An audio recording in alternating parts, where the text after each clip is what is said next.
বাদুর পাখি, ও সারাদিন কিন্তু যখন সূর্য ওঠে ওই থেকে সন্ধ্যা পর্যন্ত ও কিন্তু খাওয়া দাওয়া করে না। দেখছেন না?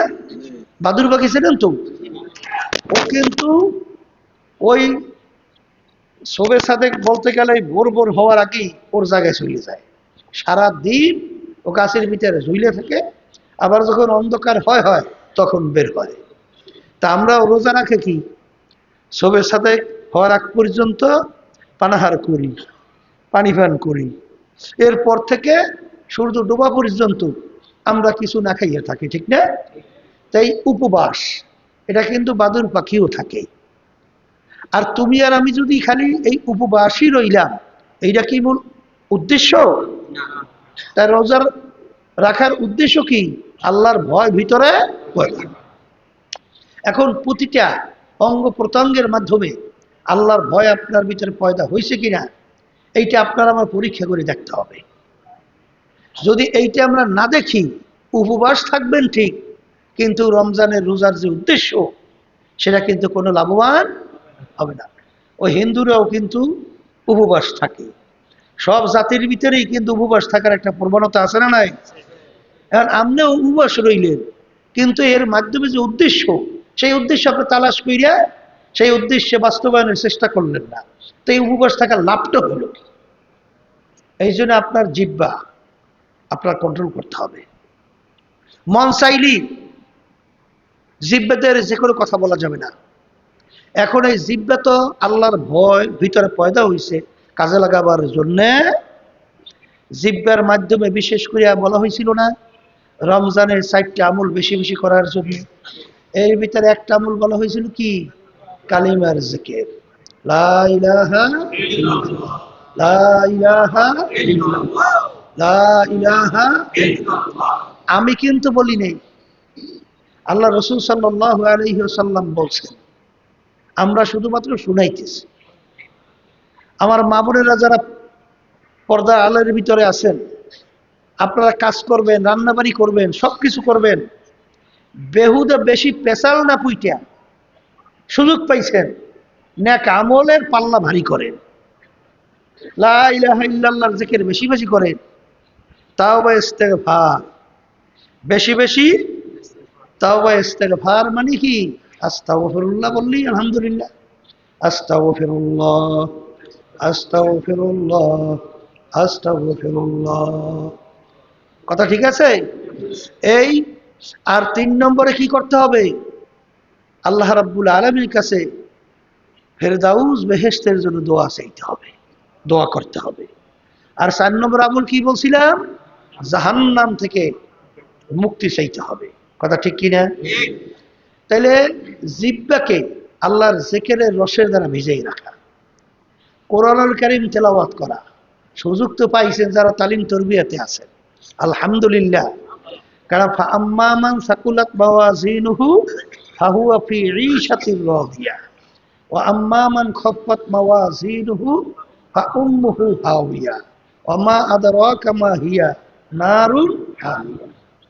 আল্লাহ রাব্বুল আলামিন কিয়ামতের ময়দানে আমলনামা দাঁড়ি পাল্লা দিয়ে ওজন দেবে, নেকের পাল্লা ভারী। আল্লাহ ঘোষণা করবে চিরস্থায়ী শান্তির জায়গা, যাও তোমার জন্য বানাই রাখছি, বেহেশতে ঢুকে যাও। আল্লাহ কি করবে? দাড়ি পাল্লাই দিয়ে কি ওজন দেবে? এই আমল নামা ওজন দেবে, দাড়ি পাল্লা, দাড়ি পাল্লায় ওজন দেবে। নেকের পাল্লা যাদের ভারী হবে তাদের জন্য আল্লাহ চিরস্থায়ী শান্তির জায়গা বেহেশত আল্লাহ বানায় রাখছে। আমি বলছি না, আল্লাহ বলছেন। তো এই কথাটা অনেকে মনে করেন হুজুরে কইছে, অমুকে কইছে, না, এরা শুধুমাত্র নাকেল নকল করিয়া শুনাইছে।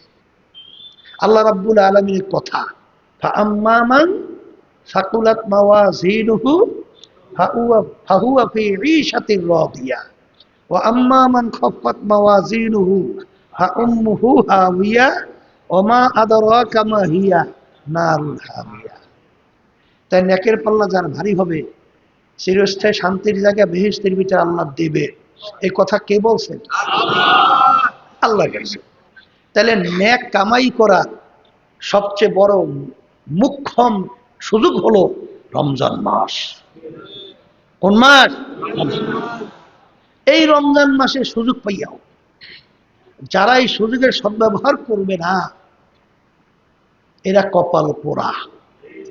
এরা কি কপাল পোড়া? তো আমরা একটা বুঝাবার জন্য বলি, ওর কোনো উদাহরণ চলে না। এমন হতভাগ্য, এই হতভাগ্যের কোনো উদাহরণ চলে না। এত সুযোগ আল্লাহ রাব্বুল আলামিন রমজান মাসের ভিতরে দিয়ে রাখছেন। কারণ কি? অন্য কোনো ইবাদতের ব্যাপারে আল্লাহ বলেন নাই তোমরা নামাজ পড়ো, এর প্রতিদিন আমি মালিক নিজে দান করব। বলছে? এই আল্লাহর বান্দারা কোনোদিন শুনছেন? এই আল্লাহর বান্দিরা কোনোদিন শুনছেন যে তোমরা নামাজ পড়ো, এর প্রতিদান আমি মালিক নিজে দান করব? তোমরা হজ করো, প্রতিদিন আমি নিজে দান করব? হ্যাঁ, অন্য কোনো ইবাদতের ব্যাপারে শোনেন নাই। কিন্তু রমজানের রোজার ব্যাপারে আল্লাহ বলেন আস-সাওমু লি ওয়া আনা আজজি। অন্য রায়াতের মধ্যে আসছে আস-সাওমু লি ওয়া আনা উজজা বিহি। আল্লাহ রাব্বুল আলামিন বলেন রমজান মাসের রোজা বান্দা বান্দিরা রাখে আমার জন্যই। কার জন্যই? এর প্রতিদান আমি মালিক নিজে দান করব। এবং রব্বুল আলামিন বলেন রমজান মাসে রোজা বান্দা বান্দি রাখে আমার জন্যই, এর প্রতিদান আমি মালিক নিজেই। সুবহানাল্লাহ। তাহলে কি পাইলেন? প্রতিদান মালিক দেবে, আর রমজান মাসে রোজার মাধ্যমে মালিক কি পাওয়া যাবে? আব্বাজার রহমাতুল্লাহ একটা উদাহরণ দিয়ে বলতেন যে যে যত বড় সখী হয়, সখী মানে দানশীল, যে যত বড় দানশীল হয় তার দানের পরিমাণটাও তত বড় হয়। ঠিক না? এই দানশীলের ভিতরে পার্থক্য আছে না? তাই যে যত বড় দানশীল তার দানটাও কি তত বড়। তা আল্লাহ রাব্বুল আলামিনের চেয়ে বড় দানশীল কে আছে? আছে? তা আল্লাহ রাব্বুল আলামিন কোনো পরিমাণ বলছেন যে এইটা দেব ওইটা দেব ওইটা দেব? বলছে? আল্লাহ রাব্বুল আলামিন বলছেন রোজা আমার জন্য, প্রতিদান আমি মালিক নিজে দান করব। তা যেহেতু বলছেন রোজা আমার জন্য, প্রতিদান আমি দান করব, এখন কি পরিমাণ যে দান করবেন আল্লাহই ভালো জানে। আল্লাহ কি? আর ওয়ানা উজজা বিহি, আমার জন্য প্রতিদিন আমি মালিক নিজেই। এই আল্লাহর বান্দারা শোনেন, আমাদের এই যত চেষ্টা যাহা কিছু মূল উদ্দেশ্য কি? আল্লাহকে পাওয়া। কাকে পাওয়া? কুল ইন্না সলাতি ওয়া নুসুকি ওয়া মাহইয়ায়া ওয়া মামাতি লিল্লাহি রাব্বিল আলামিন। আমাদের নামাজ, আমাদের রোজা, আমাদের কুরবানি, হজ, যাকাত, দান, সদকা, এই জিকির আজকার যাহা কিছু, ব্যবসা বাণিজ্য, এই মেম্বার ইকন চেয়ারম্যান ইকন যাহা কিছু বলেন, একমাত্র উদ্দেশ্যকে আল্লাহর জন্যে। কার জন্যে? তাই রমজান মাসের রোজা আল্লাহ বলতেছেন এর মাধ্যমে আমাকে পাবা। কাকে পাবা? ওই যে একটা উদাহরণ দিয়ে বলা হইতো না, হ্যাঁ, যে ওই রাজার গোলাম বা দাসী একটারে বেশি মহব্বত করত, বোকা কেসেমের বোকা বোকা, অত চালাক ছুটুন না। অন্যান্য চালাকেরা বলতেছেন আলহামদুলিল্লাহ সর্বনের কিছু মুজাহিদ আল্লাহ এরকম বানাইছে, বুঝছেন? কত চালাক না। যতক্ষণ পর্যন্ত শরীয়তের বিরোধী না হয় কি হবে তা জানি না, ওইটা মানার জন্য তার সব শক্তি সাধ্য অনুযায়ী আল্লাহর ফজরে নেমে যায়। অত ব্যাখ্যা ট্যাখ্যা নাই, চালাক কম। কথা বুঝছেন? এটা দেখতে মনে হয় বোকা, আসলে আখিরাতের ব্যাপারে চালাক, নেকের ব্যাপারে চালাক। এখন ওই যে বাদশাহ তো ওই চালাক, ওগুলোরে বেশি মহব্বত করতো না, মহব্বত করতো বোকাটাকে বেশি। এখন অন্য অন্য চালাকেরা বলছে যে বাদশাহ কোন পদের, এই বোকাটার এত বেশি কেন ভালোবাসে। হ্যাঁ, বাদশার কানে যাওয়ার পরে বোঝেন না, পরীক্ষা দিয়ে হাতে নাতে বুঝাইতে হবে তো। এখন বলতেছে অমুক সময় অমুক দিন আমি স্বর্ণ মুদ্রা ছিটাবো, যে যত টোকাইয়া নিতে পারবে ওর মালিক সেই হবা।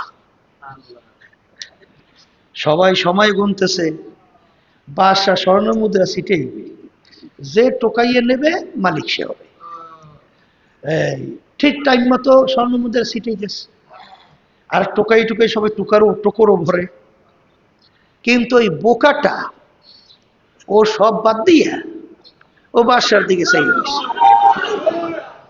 ও বাদশার দিকে তাকাই রয়েছে এই বান্দি। কথা বুঝছেন?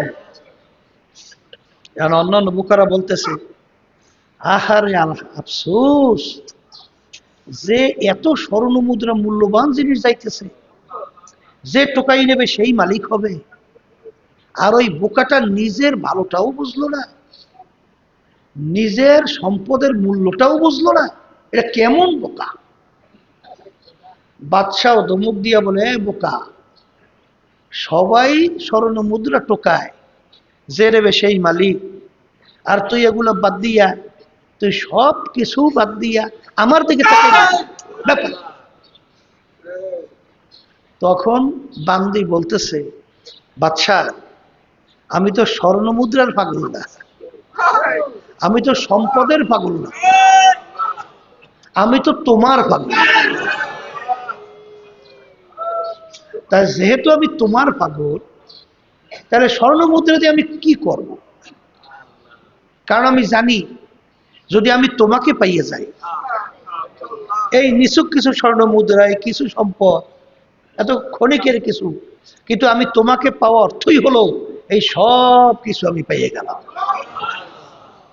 তা সাওমু লি ওয়া আনা উজযা বিহি। রমজান মাসের রোজা আল্লাহ রাব্বুল আলামিন আমাদের উপরে ফরজ করছেন, এর মাধ্যমে কি পাওয়া যায়? স্বয়ং রব্বুল আলামিনকে পাওয়া যায়। এই জন্য দেখবেন যারা নাকি আশিক, তারা সবসময় চিন্তা করে যে আমার মালিককে আমি কিভাবে পাবো, আমার মালিককে আমি কিভাবে পাবো। আর মালিক যদি একবার বান্দা বান্দির জন্য হয়, সবকিছু তার জন্য হয়ে যায়। মাল্লাহুল মাওলা ফালাহুল কুল।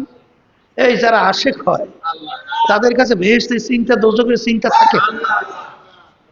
এই তাদের কাছে কি সব আর কি গুনাহ আর কি অমুক টমুক সময় চিন্তা থাকে, এগুলো কোনো হিসাব বিকাশ থাকে না। ওই যে এই জন্য ঘটনা বুঝাইতে যাইয়া বলতো না রাবেয়া বুসরি রহমতুল্লাহি আলাইহা, এই এক হাতে আগুন আর এক হাতে পানি, খুব জজবা সহকারে দৌড়াইতে আছে, জজবা।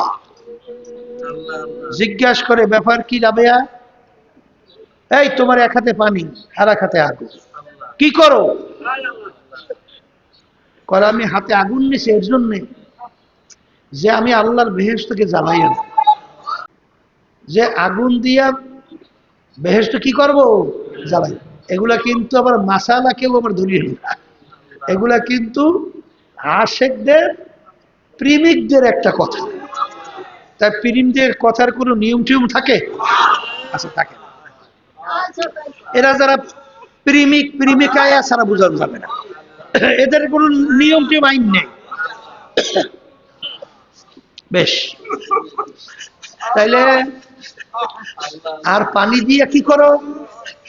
বলে পানি দিয়া জাহান্নামকে ঠান্ডা করো, জাহান্নাম নিবাইয়া দেব। কেন? বলে যারা লুভির দলেরা, লুভি লুভি, যারা বেহেশত পাওয়ার আশায় ইবাদত করে, যদি বেহেশতই না থাকে তাহলে তাহলে তারা কিসের আশায় ইবাদত করবে? তারা কিসের আশায় ইবাদত করবে? এই জন্য আমি কি করব? বেহেশত জ্বালাইয়ে দেব। বেহেশতও নাই আর ইবাদতও নাই।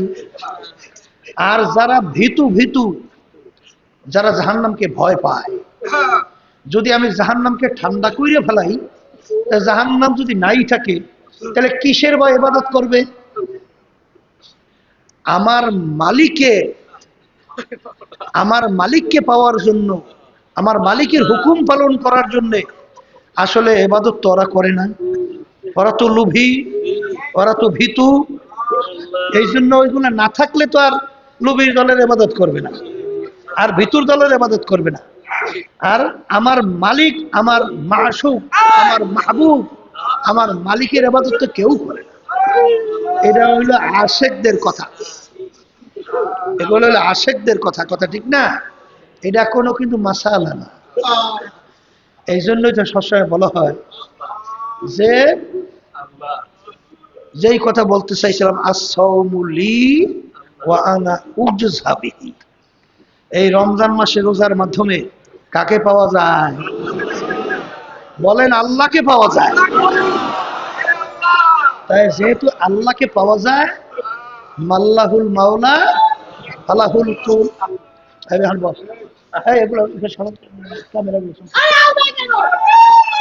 মাল্লাহুল মাওলা ফালাহুল কুল। যেই বন্দাবান্দি আল্লাহর জন্য হয়, যেই বন্দাবান্দি আল্লাহর জন্য হয়, ওই বন্দাবান্দির জন্য সব কিছু হইয়া যায়, সব কিছু। তাই রমজান মাসে রোজার মাধ্যমে বন্দাবান্দি আল্লাহকে পাইবে, কথা ঠিক কিনা? এখন আল্লাহকে পাওয়ার জন্য আল্লাহ বলতেছেন, আমার ভয় রমজান মাসে রোজার মাধ্যমে কি হয়? তৈরি হয়। এখন তোমার ভিতরে আল্লাহর ভয় পয়দা হইছে, এইটা জিহ্বার সাথে সম্পর্ক। তাই জিহ্বাকে কন্ট্রোল করতে হবে। জিহ্বা কি করতে হবে? এই মসজিদের ভিতরে এক শ্রেণী আমার বাজানরা আছে, তারা থাকতেছেন, অনেকে জোরে শব্দ করেন। এই মসজিদের ভিতরে জোরে শব্দ করলে নেকামল নষ্ট হয়ে যায় না? কথা বলেন, নষ্ট হয় না? মসজিদে ইবাদতের জায়গা না? এই আল্লাহর ঘর না? তো এখানে আপনি মসজিদের ভিতরে ঢুকছেন, আপনি জোরে জোরে শব্দ করে কথা বলেন, এটা আদব হয়? হ্যাঁ? আর আদবওয়ালা ছাড়া আল্লাহর রহমত কি আসে? এই জন্য একটা কায়দা কথা শোনেন না, বেআদব মাহরুম গাছ আজ ফজলে রব। যে নাকি বেআদব হয় সে আল্লাহর রহমত থেকে বঞ্চিত হয়। আল্লাহর রহমত থেকে বঞ্চিত হইলে তাহলে সেখানে আপনি বরকত এবং আপনার ভিতরে আল্লাহর ভয় এবং আপনি রমজানের রোজার মাধ্যমে আপনার ভিতরে যে কি আল্লাহর ভয় পয়দা হবে, সেখানে তো আপনি আল্লাহর রহমত থেকে বঞ্চিত হলে পাইবেন। এই জন্য আল আমরু ফাওকাল আদাব, আদবের ভিতরে সবচেয়ে বড় আদব হলো কথা মানা। কি কথা মানবেন? মুরব্বীরা কোরআন হাদিস অনুযায়ী বলছে এইটা করা যাবে, এইটা করা যাবে না। এইটা যখন আপনি মানবেন তখন আপনি হবেন আদবওয়ালা। আর যখন এখানে আপনি বিভিন্ন ধরনের চাল চতুরি, চালাকি, বিভিন্ন ধরনের কথাবার্তা ব্যাখ্যা করা শুরু করবেন, তাইলে আপনি কথা ঠিক মতো মানা হয় নাই, আর আপনি আদবওয়ালা হইতে পারেন নাই। আর আদবওয়ালা হইতে না পারলে আল্লাহর রহমতও আপনি পাবেন না। এই জন্য মসজিদের ভিতরে যারা থাকেন, যেখানেই যেভাবে থাকেন, বিশেষ করে আমি বলবো, খবরদার আমাদের আদবওয়ালা হইতে হবে। আর আদবওয়ালা হইলেই আল্লাহর রহমত আমাদের মধ্যে আসবে, আল্লাহ রহমত দান করবেন। তাই জিহ্বা কন্ট্রোল করতে হবে। আর একটা সম্পর্ক কলবের সাথে, অন্তরের সাথে। অন্তর তো কেউ দেখে না, দেখে? এই অন্তরটা আপনি কিসের থেকে পুত পবিত্র হতে হবে? এক শ্রেণী মানুষ দেখবেন বাহিরে একেবারে ওই গ্রামে একটা প্রবাদ বাক্য বলে কি, লেফাফা দুরুস্ত, শব্দটা কি? বাহিরে ফিটফা আর ভিতরটা বলে সদলঘাট। কথা বোঝেন নাই? অর্থাৎ বাহির এবং ভিতর এক না। আমাদের দেশে এরকম আছে, শোনা যায়, দেখা যায়। আচ্ছা, একেবারে দেখবেন বাহিরে মনে হয় যেন এত সুন্দর কথা আর এত সুন্দর ব্যবহার, মনে হয় যেন একেবারে এর চেয়ে সুন্দর আর ভালো নাই, কিন্তু ভিতরটাই এত খারাপ, এর চেয়ে খারাপ হওয়ার দ্বিতীয় উদাহরণ দুনিয়াতে নাই। এর জন্য শোনেন, আল্লাহ রসুল সাল্লাল্লাহু আলাইহি ওয়াসাল্লাম মসজিদের মেম্বারের ভিতরে বসা, এর ভিতরে এক সাহাবী মসজিদের দরজা থেকে ঢুকছে। তা আল্লাহর বান্দা ওযু করিয়ে আসছে, এখনো পানি তেমন শুকায় নাই। আল্লাহ নবী সাল্লাল্লাহু আলাইহি ওয়াসাল্লাম উপস্থিত সাহাবায়ে কেরামদেরকে লক্ষ্য করে বলতেছেন, তোমরা যদি বেহেশতি লোক দেখতে চাও, তাকে ইঙ্গিত করে বলতেছে যে তাকে দেখে নাও। এরকম ভাবে 3 দিন যে তোমরা বেহেশতি লোক দেখতে চাও দেখে নাও, বেহেশতি লোক দেখতে চাও দেখে নাও। কিন্তু 3 দিন ওই একই ব্যক্তিকে ইঙ্গিত করে আল্লাহ হাবিব বলতেছে বেহেশতি লোক দেখতে চাও দেখে নাও। এখন সাহাবায়ে কেরামদের ভিতরে অনেক আগ্রহ, কৌতূহল জাগছে না যে এই আল্লাহর বান্দা এমন কি আমল করলো যে আমলের মাধ্যমে আল্লাহ রাসূল সাল্লাল্লাহু আলাইহি ওয়াসাল্লাম 3 দিন পর্যন্ত তাকে বেহেশতের সুসংবাদ তো আছেই। আল্লাহ নবী যেহেতু বলছেন, এর ভিতরে যদি কেউ বিশ্বাসে ঘাটতি হয়, ঈমানই তো থাকবে না, থাকবে? তাইলে সে নির্ঘাত বেহেশতি। এখন সাহাবায়ে কেরামদের ভিতরে এক সাহাবী, তার আমল কি, তার কাজ কি, এটা দেখার জন্য তার বাড়িতে মেহমান হয়েছে। মেহমান হওয়ার পরে এশার নামাজ পড়ছে, পড়ার পরে দেখে আল্লাহর বান্দা, ধরেন বেশি রাত্র তো দূরের কথা, ওই খাইয়ে লইয়াই এরবার আল্লাহুম্মা বিইসমিকা আমুতু ওয়া আহইয়া এই দোয়া পড়িয়ে ঘুমাইয়ে গেছে। কিন্তু ওই আল্লাহর বান্দা তো খেয়াল রাখতেছে যে সে কি আমল করে, এটা দেখবে ব্যতিক্রম আমলটা কি। কিন্তু কোথায়, আমলের কোনো খবর নেই। শেষ পর্যন্ত শোবে সাদেক যখন হইছে, আল্লাহর বান্দা উঠছে, উঠে আবার দোয়া করে আলহামদুলিল্লাহ হিল্লাযী আহইয়ানা বা'দামা আমাতানা ওয়া ইলাইহিন নুশুর। এই দোয়া পড়ে ঘুম থেকে উঠে গেছে। উঠে আলহামদুলিল্লাহ ওযু পাকসাফ হইয়া এই আল্লাহর হুকুম ফরজ নামাজ হজরে আদায় করছে। এরপরে আবার কাজকর্মে লেগে গেছে। এখন সে চিন্তা করলো সাহাবী যে হয়তো আজকে শরীর দুর্বল থাকতে পারে, এই জন্য ব্যতিক্রম তেমন কোনো আমল করে নাই। তাই দেখি আর একদিন থেকে দেখে দ্বিতীয় দিন একই অবস্থা, আমলে তেমন কোনো উল্লেখযোগ্য অতিরিক্ত করে আমল নাই। তৃতীয় দিন একই অবস্থা। এখন সে হতভম্ব হয়ে গেছে যে আসলে এই আমল তো সচরাচর আমরাও করি, কিন্তু আল্লাহ রাসূল সাল্লাল্লাহু আলাইহি ওয়াসাল্লাম তাকে স্পেশাল ভাবে 3 দিন পর্যন্ত বারবার বেহেশতের সুসংবাদ কেন দিতেছেন? তখন আল্লাহর বান্দা জিজ্ঞাসা করে, ভাই আমি যে 3 দিন পর্যন্ত আপনার আমল দেখলাম, এর বাহিরে কি আপনার অন্য কোনো ব্যতিক্রম ধর্মী আমল আছে, মানে কাজ? তখন এই আল্লাহর বান্দা বলতেছেন যে না ভাই, আমার এর চেয়ে ব্যতিক্রম কোনো আর আমল নাই। এখন সে হতভম্ব হইয়া রওনা করছে, আর চিন্তা করতেছে যে কি কারণে আল্লাহ রাসূল সাল্লাল্লাহু আলাইহি ওয়াসাল্লাম তাকে বেহেশতি লোক দেখতে চায়, দেখে নাও বারবার বলার কারণ কি। তো এক পর্যায়ে যখন সে রওনা করছে, ওই আল্লাহর বান্দা পিছন থেকে ডাক দিয়ে বলে, এ আল্লাহর বান্দা একটু দাঁড়ান। দাঁড়াইছে, বলে ভাই আমার আর একটা আমল আছে, আমার আর একটা আমল আছে। বলে সেই আমলটা কি? বলে আমার অন্তরটা, আমার কলবটা একেবারে ঝকঝকে পরিষ্কার।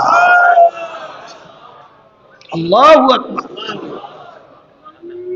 আমার কলবের মধ্যে বাহ্যিক এবং ভিতর কোনো পার্থক্য নেই। আমার ভিতরে কোনো ধরনের অন্য মানুষকে ক্ষতি করার এই ধরনের কোনো চিন্তা আমার কলবে নাই। আমার কলবের মধ্যে অন্য কোনো বাহ্যিক দেখাই একটা আর ভিতরে একটা, এটা আমার কলবের মধ্যে নাই। আমার কলবের ভিতরে এই যে কত ধরনের যে রোগগুলো আছে, বিশেষ করে উল্লেখযোগ্য তাকাব্বুরি, হিংসা, রিয়া, হুব্বেজা, হুব্বেমাল, ওজব, এই যে রাগ, লোভ, এবার গিবত শেখায়, এগুলো আমার অন্তরের ভিতরে আল্লাহ ফজলের নাই। অন্তরটা একেবারে ঝকঝকে কি পরিষ্কার। তখনই আল্লাহর বান্দা বলতেছেন যে আমার বোঝা হয়ে গেছে।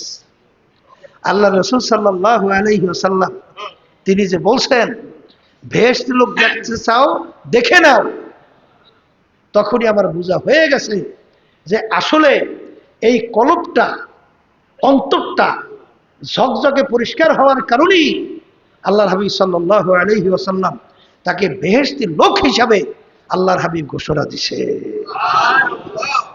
আর হাদিসের মধ্যে কি আসছে, আল্লাহ মাফ করুক, এই চরমোনাই ওয়ার্ডের মধ্যে, এই যে আমাদের গ্রামটা, এই গ্রামের ভিতরে বলতে গেলে জন্ম হইতে এখানে আলেম ওলামাদের দেখতে আসে না? কথা বলে না? আলেম ওলামাদের আলোচনা শুনতেছে না? কোরআন এবং হাদিসের আলোচনা শুনতেছে না? শোনার পরেও দেখবেন আমাদের সামনে যখন আসে তখন ভাব দেখায়, হুজুর আমি ইসলামের পক্ষে। কথা কয় না? হুজুর আমি দ্বীনের পক্ষের লোক। কিন্তু বাহ্যিক দেখায় চরিত্র এক ধরনের, কিন্তু ভিতরে হইল আর এক ধরনের। এই জন্য হাদিসের ভিতরে আসছে, আল্লাহ রাসূল সাল্লাল্লাহু আলাইহি ওয়াসাল্লাম বলেন, ইন্নাল্লাহা লা ইয়ানজুরু ইলা সুওয়ারিকুম ওয়া আমালিকুম ওয়ালাকিন ইয়ানজুরু ইলা নিয়াতিকুম ওয়া কুলুবিকুম আও কামা ক্বালা আলাইহি সালাতু ওয়াসসালাম। আল্লাহ রাসূল সাল্লাল্লাহু আলাইহি ওয়াসাল্লাম বলেন যে আল্লাহ রাব্বুল আলামিন শুধু তোমার বাহ্যিক এই অবস্থা আমলের দিকেই আল্লাহ তাকাই থাকে না, আল্লাহ রাব্বুল আলামিন তাকাই থাকেন বান্দাবান্দির দিলের দিকে। কোন দিকে? দিলের দিকে। যে বান্দাবান্দির দিলের অবস্থানটা কি।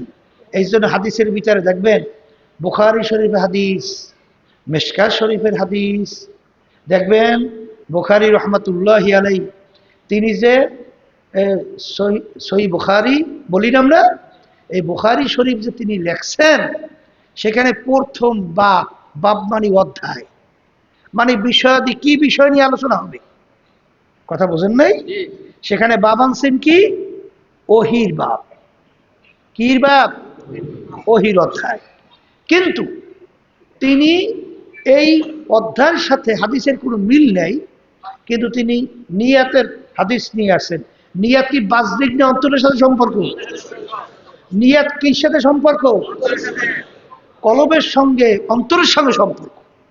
আল্লাহ রাসূল সাল্লাল্লাহু আলাইহি ওয়াসাল্লাম সমস্ত অধ্যায়, সমস্ত নিয়ম ছাড়া তিনি হাদিস বয়ান করেন, ইন্নামাল আমালু বিন্নিয়াত ওয়া ইন্নামা লিমরিন মা নাওয়া ফামান কানাত হিজরাতুহু ইলাল্লাহি ওয়া রাসূলিহি।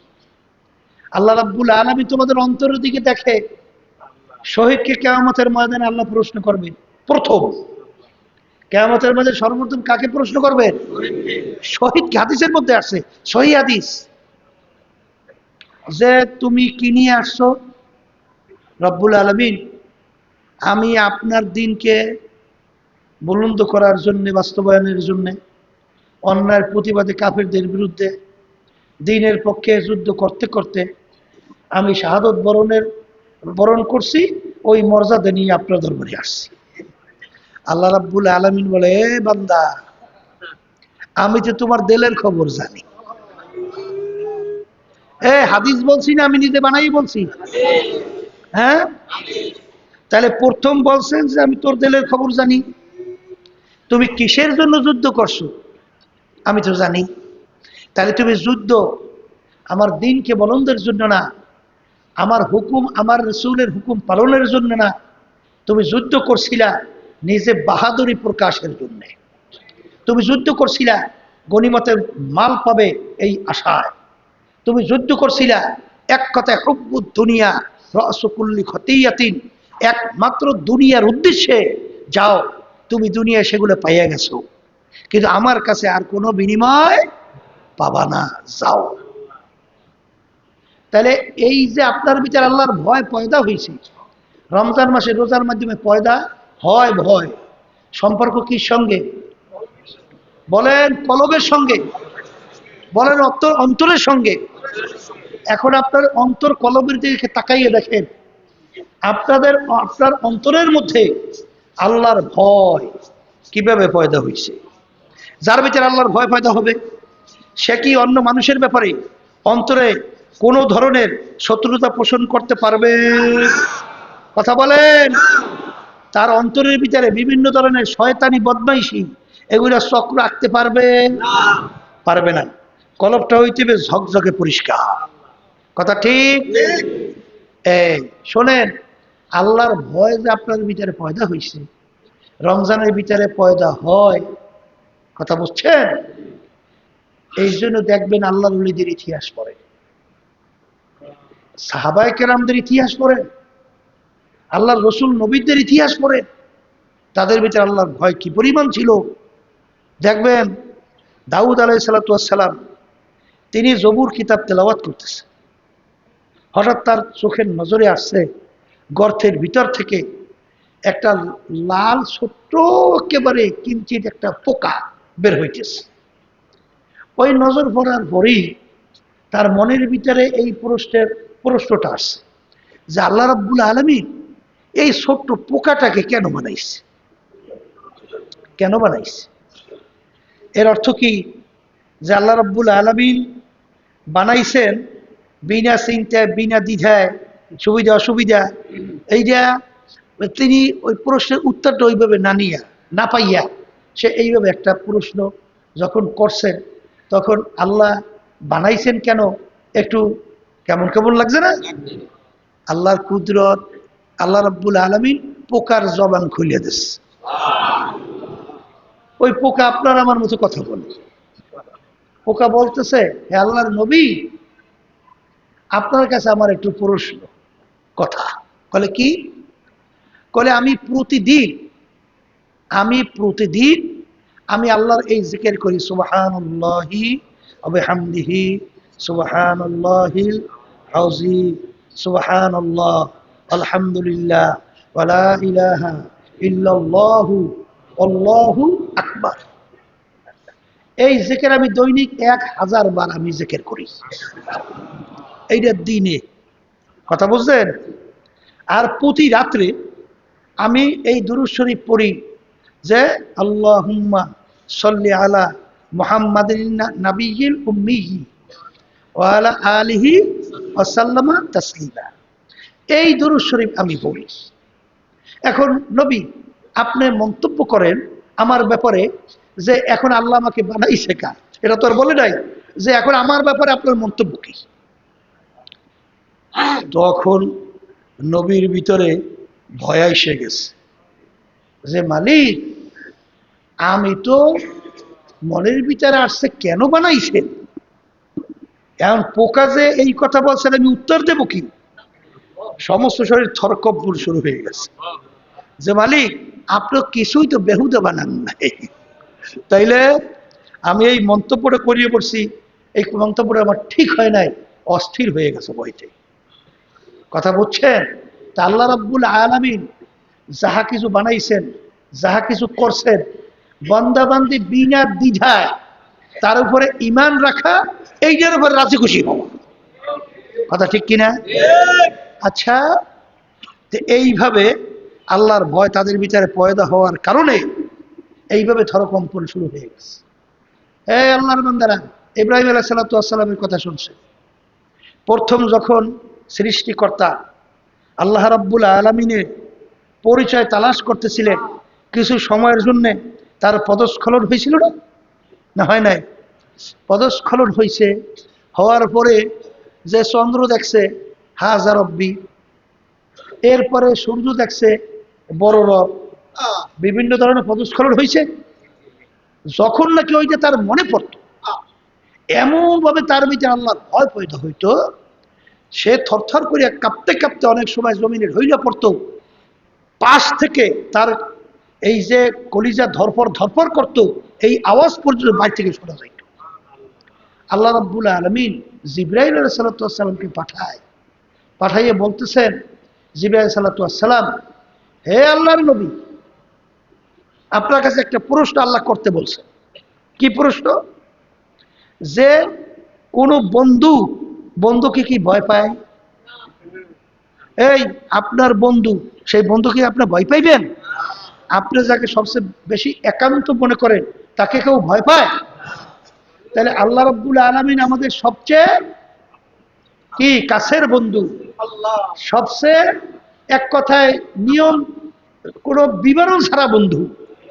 তাহলে আল্লাহ রাব্বুল আলামিন আপনার বন্ধু, তাহলে আপনি তাকে ভয় পান কেন? আপনি তাকে ভয় পান কেন? মানে তাকে সান্ত্বনা দেওয়ার জন্য আল্লাহ রাব্বুল আলামিন জিবরাইল সাল্লাল্লাহু আলাইহি সাল্লামকে পাঠাইছে। যখন তার পদস্খলনের কথা মনে পড়ে তখন তিনি অস্থির হয়ে যান।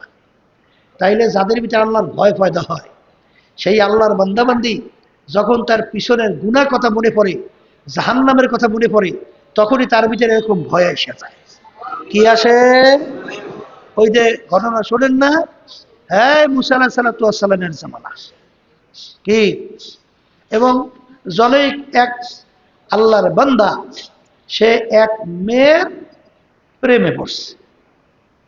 এখন সবসময় তো খেয়াল রাখে ওই মেয়ের সঙ্গে একটু কথা কেমনে বলা যায়, কখন পাওয়া যায়, কখন বের হয়।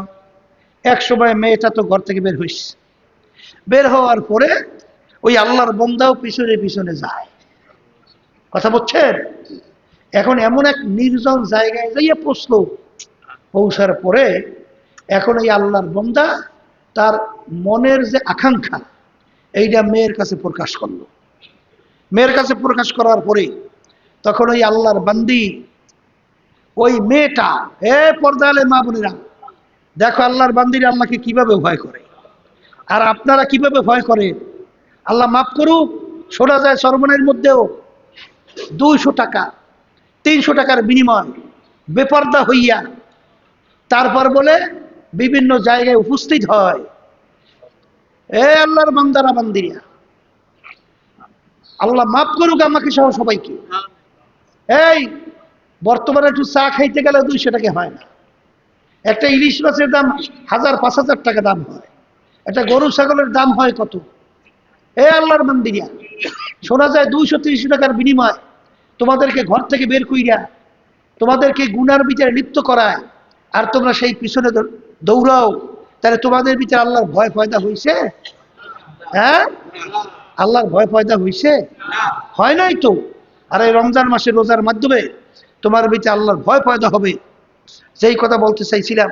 এখন এই আল্লাহর বান্দা তার মনের বাসনা তার কাছে প্রকাশ করলো যে মানে এখন ওই আল্লাহর বান্দি বলতেছেন, হে আল্লাহর বান্দা তুমি একটু চতুর্দিকে ঘুরিয়ে দেখো তো, সবাই কি ঘুমাইছে না কেউ আমাদেরকে দেখতেছে। এখন এই আল্লাহর বান্দা মনে করছে যে আমার প্রস্তাবে মনে হয় এখন রাজি হইছে, তাহলে আমি একটু ঘুরিয়ে দেখি। তাই যখন নাকি এই যত কাফেলা আছে সব জায়গায় ঘুরিয়ে দেখে সব ঘুমায়, সব কি কেউ নাই, একেবারে নীরব নির্জন। যখন নাকি আইসা সে বলতেছে আমি সব ঘুরে দেখে আসছি, সবাই ঘুমায় কেউ দেখে না। তখন এই আল্লাহর বান্দি বলতেছেন, হে আল্লাহর বান্দি, হে আল্লাহর বান্দা তোমাকে একটা প্রশ্ন করি, আচ্ছা আল্লাহ সম্পর্কে তোমার কি ধারণা? আমার আল্লাহ কি ঘুমায়? বলার সঙ্গে সঙ্গে তার ভিতরে আল্লাহর ভয় এসে গেছে। ওয়ানাহান নাফসা আনিল হাওয়া ফা ইন্নাল জান্নাতা হিয়াল মাওয়া। বলার সঙ্গে সঙ্গে আল্লাহর ভিতরে আল্লাহর ভয় এসে গেছে।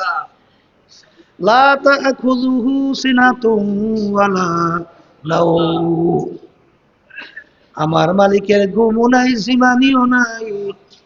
হে বান্দা বান্দি তুমি ঘুমাও, আমার মালিক তোমাকে আমাকে পাহারা দেয়। হাদিসের মধ্যে আসছে, হে আল্লাহর বান্দা, হে আল্লাহর বান্দি তুমি যখন একা থাকো তখন তুমি মনে কইরো না আমি একা, না তোমার সঙ্গে আর একজন আছে, সে আমার আল্লাহ। তোমরা যখন দুইজন, মনে কইরো না আমরা দুইজন, মনে কইরো ওখানে আর একজন আছে, সে হলো আমার আল্লাহ। তোমরা তিনজন, মনে কইরো না আমরা তিনজন, ওখানে আর একজন আছে আমার আল্লাহ। আর এই তরিকা পীর মুরিদি শোনেন, এই তরিকার যত সবক যত কিছু শোনেন, সব মূল উদ্দেশ্য হলো এই খেয়াল ভিতরে পয়দা হওয়া যে কি আল্লাহু আকবার, আল্লাহু আকবার, আলাম ইয়ালাম ইয়ারা, আলাম ইয়ালাম বিআন্নাল্লাহা ইয়ারা। এই বসেন বসেন বসেন বসেন। যেই কথা বলতে চাইছিলাম, এ আল্লাহর বান্দারা, যখন নাকি এই কথা বলল যে যে আল্লাহ সম্পর্কে কি ধারণা, আল্লাহ কি ঘুমায়, এই কথা বলার সঙ্গে সঙ্গে আল্লাহর বান্দার মধ্যে আল্লাহর ভয় পয়দা হয়ে গেছে। যখন আল্লাহর ভয় পয়দা হয়ে গেছে, তখন ওই আল্লাহর বান্দা বান্দি গুনার থেকে ফিরে আসছে। এই রমজান মাসে রোজা রাখতেছি, আল্লাহর ভয় ভিতরে পয়দা হবে। এ আল্লাহর বান্দারা, মিলাই দেখো তোমার জিহ্বা, তোমার জিহ্বা কন্ট্রোল হয়েছে কিনা। তোমার অন্তরের দিকে লক্ষ্য করো, তোমার অন্তরের ভিতরে আল্লাহর ভয় পয়দা হয়েছে কিনা। এরপরে তোমার চক্ষু, চক্ষুর মাধ্যমে প্রমাণিত হবে, প্রকাশিত হবে তোমার ভিতরে আল্লাহর ভয় পয়দা হয়েছে কিনা। যেই চক্ষুর ভিতরে আল্লাহর ভয় পয়দা হবে, সে যদি 100 কোটির মালও থাকে হারাম, ওই হারাম মালের দিকে তার নজর যাবে না। যার ভিতরে আল্লাহর ভয় পয়দা হবে, রমজান মাসে রোজার মাধ্যমে আল্লাহর ভয় ভিতরে পয়দা হয়, সে কোনোদিন হারাম বস্তুর দিকে তার নজর যাবে না। কথা ঠিক কিনা? পর্দা আলে মা বোনরা, যার ভিতরে আল্লাহর ভয় পয়দা হবে, তার চক্ষু কোনো বেগানা পুরুষ, অন্য খারাপ মনের দিক থেকে তার নজর তার দিকে যাবে না। যে আল্লাহর বান্দা বান্দির ভিতরে আল্লাহর ভয় পয়দা হয়েছে, কোন পুরুষ তার নজর হারাম কোনো মহিলার দিকে বা হারাম কোনো বস্তুর দিকে তার নজর যাবে না। চক্ষুকে হারাম গর্হিত কাজ থেকে যদি আমি কন্ট্রোল করতে পারেন, তাইলে আপনার বুঝতে পারবেন যে আপনার ভিতরে আল্লাহর ভয় পয়দা হয়েছে। আর রমজান মাসের রোজা যে উদ্দেশ্যে, সেই উদ্দেশ্যে আল্লাহর ফজল করে বাস্তবায়ন হয়েছে। কথা ঠিক কিনা? এই যে হাদিসের ভিতরে আসছে, মান মালা আইনাহু মালা আল্লাহু তাআলা ইয়াউমাল কিয়ামা মালা আল্লাহু মিনান নার। যেই চক্ষুর ভিতরে, মান মালা আইনাহু মিনাল হারাম, যেই চক্ষু হারাম বস্তুর মাধ্যমে আত্মতৃপ্ত লাভ করবে, সেই চক্ষুর ভিতরে কিয়ামতের ময়দানে আল্লাহ রাব্বুল আলামিন জাহান্নামের আগুন দিয়ে জ্বালাবে, আগুন ঢুকাইয়া দেবে। তাহলে আমাদের চক্ষুকে হেফাজত করা, হারাম বস্তু থেকে চক্ষুকে নিয়ন্ত্রণ রাখা। এখন বলতে পারেন, হুজুর আমরা রাস্তাঘাটে চলি, আমরা কিভাবে অবৈধ হারাম জিনিসের দিকে চক্ষু ফিরাবো কিভাবে? এই জন্য দেখবেন আল্লাহ রাব্বুল আলামিন বলছেন, হে বান্দা বান্দিরা, এরকম কোনো যদি আমার নিষেধ সেখানে তোমাদের পরিবেশ এসে গেছে, কি করবা? তখন তোমাদের চক্ষুকে নিচু করো। চক্ষু কি করো? নিচু কইরা চলো। তাইলে আপনার ভিতরে আল্লাহর ভয় যখন আসবে, আপনার চক্ষুর ভিতরে যখন হারাম জিনিস থেকে পরিতৃপ্ত লাভ থেকে ফিরে রাখার জন্য আপনি চেষ্টা করবেন, তখন চক্ষুকে আপনি নিয়ন্ত্রণ করে নিচের দিকে রাখবেন। কথা ঠিক না? এই জন্য এই চক্ষুর সাথে সম্পর্ক রমজান মাসে রোজার মাধ্যমে আল্লাহর ভয় পয়দা হয়। তাহলে আমাদের কি করতে হবে? রোজা শুধু উপবাস করব না আমরা জিহ্বা কন্ট্রোল করব, কলবকে কন্ট্রোল করব, এরপরে আমাদের চক্ষু কন্ট্রোল করব। কথা ঠিক না বে ঠিক? ওই যে যার ভিতরে আল্লাহর ভয় পয়দা হয়, ওই যে ঘটনা বারবার শুনে আবারও শুনাইছি, এ দ্বারা আমার উপকার হইতেছে, আপনাদের উপকার হবে। যে ওই মুসা আলাইহিস সালামের জামানায় যে ওই গরিব বেচারি, গরিব সংসার, বড় লোকের বাড়ির পাশে নাকি, সেখানে তো পেটের ক্ষুধায় সন্তান কান্দে, এখন ওই আল্লাহর বান্দি বড় লোকের ঘরে যেয়ে বলছে যে আমার সন্তানগুলো পেটের ক্ষুধায় কাঁদতেছে, কোনো খাবার দিলে বাচ্চাদেরকে খাওয়াবো, বাচ্চাগুলো বাঁচবে। কিন্তু ওই লোকটা দুশ্চরিত্রে, সে বলতেছিল তুমি যদি কিছু সময় তোমাকে আমাকে উপভোগ করতে দাও, তাহলে এর বিনিময়ে তোমাকে আমি খাদ্য দেব।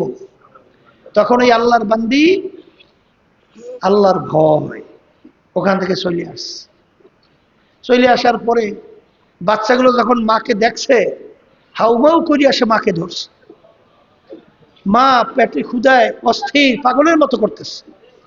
তা মাকে যদি ওই অবস্থায় ধরে আর পেটের ক্ষুধায় চক্ষু উল্টে যায়, পাগলের মতো ছটফট করতেছে, মার হুঁশ থাকে, মা অস্থির হইয়া আবার পাগলের মতো হুঁশ হারাইয়া তখন এই ঘরের ভিতরে যাওয়ার পরে বলতেছেন তুমি এক খাদ্য দাও, আমার সন্তানগুলো আগে বাঁচুক, সন্তানগুলা মারা যাওয়ার উপক্রম, যখন নাকি তোমার প্রস্তাব আমি রাজি আছি, বেহুশ হইয়া না উপায় হইয়া যখন ওই লোক খারাপ কাজের জন্য সামনে অগ্রসর হইতেছে, তখন এই আল্লাহর বান্দির শরীরের ভিতর থরথর থরথর করিয়া কম্পন শুরু হয়ে গেছে। আল্লাহু আকবার। কম্পন শুরু হওয়ার পরে তখন ওই আল্লাহর বান্দা বলতেছে ব্যাপার কি, তুমি এরকম কাঁপতেছো, তুমি এরকম কাঁপতেছো কেন? তখন ওই আল্লাহর বান্দি বলতেছে আল্লাহর ভয়, জাহান্নামের ভয়, আল্লাহর আযাব ও গজবের ভয়। আমার শরীরের ভিতরে অটোমেটিক কম্পন শুরু হয়ে গেছে। লাআল্লাকুম তাত্তাকুন, রমজান মাসে রোজার মাধ্যমে আল্লাহর ভয় পয়দা হবে। যখন নাকি ওই আল্লাহর বান্দি থরথর করে কাঁপে, আল্লাহ রাব্বুল আলামিনের কুদরত, এই অবস্থায় আল্লাহ রাব্বুল আলামিন ওই আল্লাহর বান্দার ভিতরে আল্লাহর ভয় পয়দা করে দিচ্ছে। যখন নাকি আল্লাহর ভয় বান্দার ভিতরে পয়দা হয়ে গেছে, শোনেন, আল্লাহর ভয় যে শরীর কাঁপে, চামড়া কাঁপে, শরীর থরথর করে কম্পমান হয়, আল্লাহ রাব্বুল আলামিন বলছেন না তাকশাইরু মিনহু জুলুদুল্লাযীনা ইয়াখশাউনা রাব্বাহুম সুম্মা তালিনু জুলুদুহুম ওয়া কুলুবুহুম ইলা যিকরিল্লাহ। এক শ্রেণী এরকম আমার বান্দা বান্দিরা আছে, আরে তাদের কাছে যখন নাকি আল্লাহর ভয় পয়দা হয়, যখন গুনার কথা মনে হয়, যখন আল্লাহর ভয় আযাব ও গজবের ভয় যখন তাদের ভিতরে আসে, তখন আল্লাহর ভয়, জাহান্নামের ভয়, আল্লাহর আযাব ও গজবের ভয় তাদের শরীরের চামড়া থরথর করে কাঁপতে থাকে। যখনই আল্লাহর বান্দার ভিতরে আল্লাহর ভয় আসলো, তখনই আল্লাহর বান্দা বলে এ আমার দয়ার মালিক, আমার চেয়ে নেমো খারাম তোর দ্বিতীয় কেউ হইতে পারে না। এ আমার মালিক, তোমার কত দয়া কত মায়া, তুমি আমাকে এত ধন সম্পদ দান করছো, তুমি আমাকে এত সুখে শান্তিতে রাখছো, কিন্তু তোমার এই বান্দি এত অভাব, বাচ্চাগুলা পেটের কোথায় থরথর করিয়া, বাচ্চাগুলা কই কই করিয়া কান্দে, বাচ্চাগুলা চিল্লায়, মা সহ্য করতে পারে না। এই সময় তোমার ভয় তার শরীর ভিতর থরথর করে কাঁপে। এ আমার দয়ার মালিক, আমার চেয়ে মুখারাম তো দ্বিতীয় কেউ থাকতে পারে না। তোমার এই বান্দি, তোমার এই আল্লাহর তোমার এই বান্দি এত গরিব হওয়ার পরেও, তারপরে তোমার ভয়, তোমার আযাব গজবের ভয়, তার শরীর থরথর করিয়া কাঁপে। আমি কেমন মানুষ হইলাম, আমি কেমন ইমানদার হইলাম, আরে আমি কোন পদে তোমার বান্দা হইলাম, আরে তোমার ভয়, তোমার আযাব গজবের ভয় কোন, আমার তো একটু চোখেও পানি আসে না। এই কথা বইলা যখন আল্লাহর বান্দা তওবা করল, আল্লাহ রাব্বুল আলামিন তার নবী মুসা আলাইহিস সালাতু ওয়াস সালাম তার কাছে ওহী নাযিল করে, হে আমার নবী মুসা যাও, আমার ওই বান্দাকে তুমি সুসংবাদ জানাও, আমি ওই বান্দার জীবনের সব গুণ আমি মাফ কইরা দিলাম। সালাম আসছে, আয়েশা বলে আল্লাহর বান্দা এমন কি আমল তুমি করলা, যেই আমল আমার মালিক এমন পছন্দ করছে, আমার মালিক তোমার আমল তোমার তাওবা কবুল কইরা আমাকে তোমার কাছে পাঠাইছে তোমাকে সুসংবাদ দেওয়ার জন্য।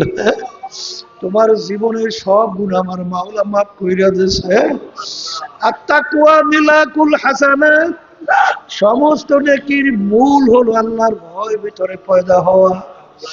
হাওয়া নাহান নাফসা আনিল হাওয়া ফা ইন্নাল জান্নাতা হিয়াল মাওয়া। আত্তাকওয়া মিলাকুল হাসানাত, সমস্ত নেকির মূলই হলো আল্লাহর ভয় ভিতরে পয়দা হওয়া। আর এই আল্লাহর ভয় পয়দা হয় রমজান মাসের রোজা রাখার মাধ্যমে। রমজান মাসের রোজার মাধ্যমে, শুধু উপবাস থাকার নামই কিন্তু রোজা না।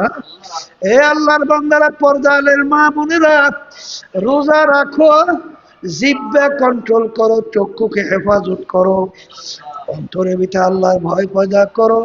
প্রতিটা হারাকাত সাকানাত হাতের মাধ্যমে কাউকে কষ্ট দিও না।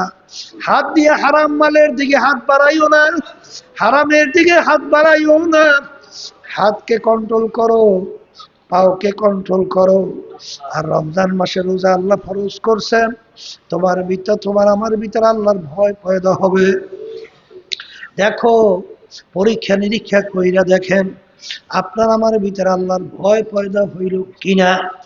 আর যার ভিতরে আল্লাহর ভয় পয়দা হবে, হাদিসের মধ্যে আসছে আল্লাহর হাবিব সাল্লাল্লাহু আলাইহি ওয়াসাল্লাম বলছেন, গাছের পাতা যেরকম শুকাইয়া গেলে, গাছ যেরকম ঝাঁকা দিলে পাতাগুলো ঝরঝর করে পড়ে যায়, ঠিক যার ভিতরে আল্লাহর ভয় পয়দা হবে তার আমলনামা থেকে এরকম গুনাহগুলা সব সইয়া পইয়া যাবে। এ আল্লাহর বান্দারা, পর্দানের মা বোনেরা, ওই যে বনি ইসরাইলের ভিতরে মুসা আলাইহিস সালাতু ওয়াস সালামের জামানায় যখন আল্লাহর বান্দার ভিতরে আল্লাহর ভয় পয়দা হলো, পয়দা হইয়া যখন তওবা করলো, জীবনের সব গুনাহ পইরা গেল, সব গুনাহ আমলনামা থেকে ঝইরা আল্লাহ রাব্বুল আলামিন তার নবীকে পাঠাইয়া সুসংবাদ জানায় যে আমার বান্দাকে সুসংবাদ জানাও, আমি তার জীবনের সব গুনাহ মাফ কইরা দিলাম। তাকশাইরু মিনহু জুলুদুল্লাযীনা ইয়াখশাউনা রাব্বাহুম সুম্মা তালিনু জুলুদুহুম ওয়া কুলুবুহুম ইলা যিকরিল্লাহ। যার ভিতরে আল্লাহর ভয় পয়দা হবে, আখিরাত তার আল্লাহর ভয়, আল্লাহর আযাব ও গজবের ভয়, যখন তার কাছে গুনার কথা মনে হবে, গুনার কথা মনে কইরা যখন জাহান্নামের ধাউ ধাউ করে আগুন যখন তার সামনে আইসা যায়, তখন ওই বন্দাবাদী আমার মালিকের কাছে দুই চোখের পানি ছাইরা কান্দে। আর যার ভিতরে আল্লাহু আকবার, মান বাকা মিন খাশিয়াতিল্লাহ হারামাল্লাহু তিলকাল আইনা আলাল্লাহ। এই আল্লাহর বান্দা বান্দি আল্লাহর ভয়, নিজের গুনার কথা মনে পড়িয়া দুই চোখের পানি ফেলাই আমার মালিকের দরবারে কাঁদবে। আরে হাদিসের মধ্যে আসছে, বান্দা আমলের কারণে আল্লাহ রাব্বুল আলামিন জাহান্নামের হুকুম দিয়া দিল। আরে তার আমল, আরে জাহান্নামের হুকুম আইসা গেছে, তখন এই চোখ করে একটা পিসি সে বলবে, মালিক আপনার কাছে আমি সাক্ষ্য দিতেছি, আরে চক্ষু দিয়া তোমার এই বান্দা জাহান্নামের দুই চোখের পানি ফেলাইয়া কাঁদছিল। যখন এই সাক্ষ্য চোখের পিসি দেবে, দেওয়ার সঙ্গে সঙ্গে আল্লাহ রাব্বুল আলামিন ওই বান্দাকে জাহান্নাম থেকে মুক্তির ঘোষণা দান করলেন।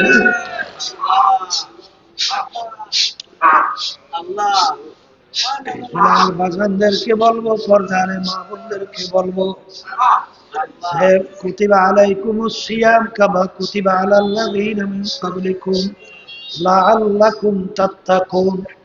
যার ভিতরে আল্লাহর ভয় পয়দা হয়, সেই আল্লাহর বান্দা বান্দি রমজান মাসের রোজা ঠিকঠাক মতো পয়দা হওয়ার জন্য সেইভাবে যেন আমরা রোজা রাখি। আমার মালিকের কাছে বেশি বেশি দোয়া করে আমার মালিক যেন রমজান মাসের মাধ্যমে আমাদের ভিতরে আল্লাহর ভয় পয়দা হয়। আর মালিকের কাছে চাওয়া তো লাগবে। সন্তান না কানলে সহজে মা দুধ দেয় না। বাচ্চা যদি ওয়া ওয়া কইরা না কানলে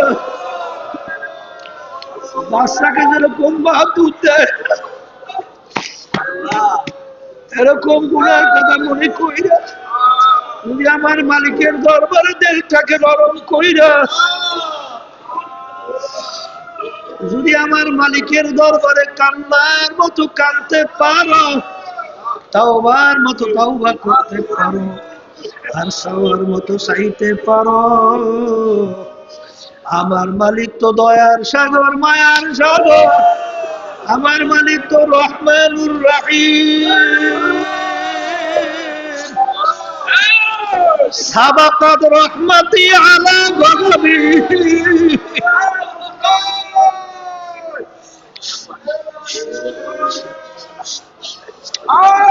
সাবাকাত রহমতি আলা গজবি। আমার মালিকের রহমত অগ্রাধিকার পাইয়া গেছে, আমার মালিকের দয়া অগ্রাধিকার পাইয়া গেছে।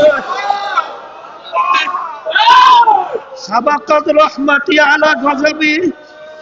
আমার মালিকের গোসার চেয়ে আমার মালিকের দয়া, আমার মালিকের মায়া, আমার মালিকের রহমত আরে আগ বাইরা সেটা অগ্রাধিকার পাইয়া আমার মালিক মান আতানি আমশি আতাইতুহু হারওয়ালা। বান্দা বান্দি হাইটে হাইটে রওনা করবে, আমার মালিকের রহমত দৌড় দেবে, মালিকের কুদরতি কোলেটাই না জায়গা দেবে। এই রমজান মাসের মধ্যে আমার মালিকের কাছে ডাক যদি দেওয়ার মতো দেওয়া যায়, আমার মালিককে যদি চাওয়ার মতো চাওয়া যায়, আমার মালিকের কাছে চাওয়ার মতো যদি চাওয়া যায়, ডাক দিতে দেরি। আমার মালিক তোমাকে আমাকে টাইনা তার কুদরতি কুলের ভিতরে টাইনা জায়গা দিতে দেরি করবে না। আজকে রহমতের 4 দিন যায়, পাইলাম কিনা জানি না। এখানে অনেক আল্লাহু আকবার, অনেক আল্লাহ খাস বান্দারা আছে, পর্দায় অনেক আল্লাহর খাস বান্দিরা আছে। তাদের সঙ্গে আমরা হাত তুলবো, তারপর মালিকের কাছে দোয়া করব, আর চাওয়ার মতো চাবো। মালিক চাওয়ার মতো চাইলে আমাদেরকে মাহরুম করবে না। আল্লাহুম্মা আমিন। আমার দয়ার মালিক, আপনি তারবিয়াতের দিকে তাকাইয়া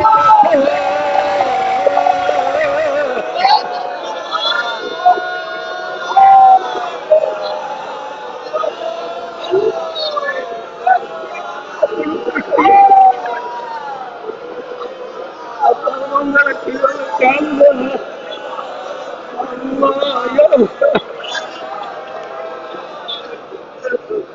আল্লাহ পর্দায়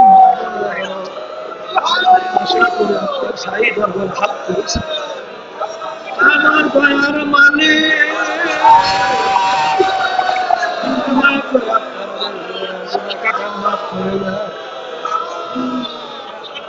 আল্লাহ আমাদের উপরে রহমত নাযিল করেন। আল্লাহ আল্লাহ রমজান মাসে রোজা যেভাবে রাখা দরকার সেইভাবে রাখার তৌফিক দান করেন। আল্লাহ আপনি আমাদের ভিতরে আমাদের আপনার ভয় পয়দা করে দেন। আল্লাহ গুনাহ থেকে ফেরার তৌফিক দান করেন।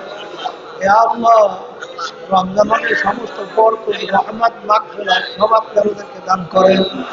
হে আল্লাহ, আমাদেরকে জাহান্নাম থেকে মুক্তি দান করেন। হে আল্লাহ, পর্দারে মা বোনদের দিকে হাত তুললেন। আল্লাহ, যেই আপনার বান্দি আপনার কাছে পছন্দ, যেই হাত আপনার কাছে পছন্দ, এই হাতের বরকতে দয়া মায়া করে আপনি ওদের দোয়াকে কবুল করে নেন। এই তালিম তরবিয়াতকে আপনি কবুল করে নেন। আমাদের ভিতরে আপনার ভয় পয়দা করে নেন। হে আল্লাহ, আমাদের আম্মা আব্বা দাদা দাদি নানা আত্মীয় স্বজন, আমাদের বট মুজাহিদ মা বোনেরা তিনটার অন্ধকার কবরে শুয়ে রয়েছে, সবার কবরকে বেহেশতের পয়গাম আর বেহেশতের মাকাম বানায়া দেন। হে রব্বুল আলামিন, আপনি তাকাইয়া দেখেন। আল্লাহ, আমাদেরকে মাহরুম কইরেন, আমাদেরকে মাহরুম কইরেন না। আমাদের দোয়াকে আপনি কবুল করে নেন। ربنا آتنا في الدنيا حسنة وفي الآخرة وقنا عذاب النار رب ارحمهما كما ربياني صغيرا سبحان ربك رب العزة عما يصفون وسلام على المرسلين والحمد لله رب